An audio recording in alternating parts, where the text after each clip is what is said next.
O ministro Paulo Pimenta foi meu colega de congresso e houve o mensalão. Ele diz que não se encontrou com o Marcos Valério, a principal peça de todo aquele escândalo, num carro na garagem da Câmara. Não merece crédito, não merece crédito. O presidente Lula nunca sabe de nada. Isso é uma forma ruim para um líder escapista, uma forma pouco corajosa, pouco verdadeira. É claro que ele sabia. Ele tinha a ABIN com ele, ele tinha o GSI com ele, então ele estava informado de tudo que se passava no Brasil, a menos que ele fosse um alienado, um desinteressado da própria vida. Mas não, ele estava muito interessado sim. E o que ficou mais ou menos já comprovado é que, eu diria até que bastante comprovado, é que ele tinha interesses. Ele tinha interesses. Por exemplo, colocar o adversário mal, sempre o Lula perseguidor, né? Lula vingativo, colocar o adversário mal e filtrando nas badernas pessoas ligadas a ele. Então, imagine, se ele não sabia, será que ele de repente ficou idiota? De repente não tem ciência do que se passa no país? Aquilo ali, o que custou 6 meses de afastamento e uma humilhação enorme para o governador do Distrito Federal, o governador de Brasília, não é a mesma coisa, com a diferença de que ele não tinha a ABIN, o Ibanez Rocha não tinha a ABIN, nem tinha o GSI. E o Lula tinha a ABIN e o GSI para informá-lo. É claro que ele sabia que isso ia acontecer.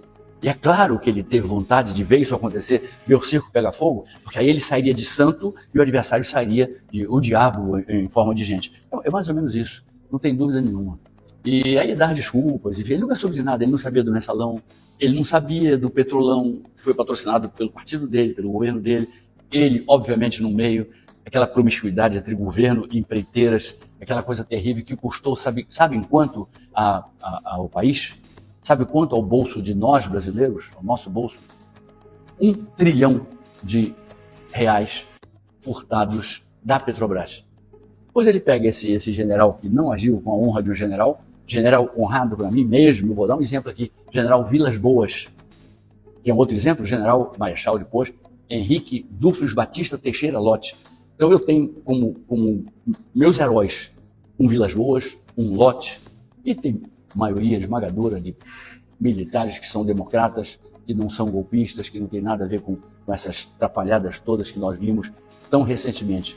Mas, de repente, puxa, aparece o general Gonçalves Dias, que ainda por cima usurpou o nome do grande poeta brasileiro Gonçalves Dias. Ele usurpou o nome, ele tem que trocar o nome dele imediatamente. Não deixe de chamar Antônio Dias, Brian Dias, se quiser botar um nome americano, aí bota Brian Dias, se quiser pôr um nome chinês, põe Xi Ping Dias. Mas não use o nome de uma pessoa tão decente, que fez tanto pela cultura brasileira, como o poeta Gonçalves Dias. Mas esse aí serviu de garçom para quem? Para os bolsonaristas?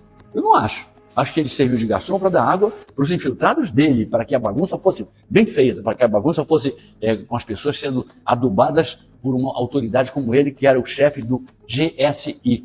Vamos ver se a hipocrisia dá um tempo para a verdade. Vamos ver. Eu gostaria muito de ver isso. Um país verdadeiro, um país onde as pessoas assumam as suas responsabilidades.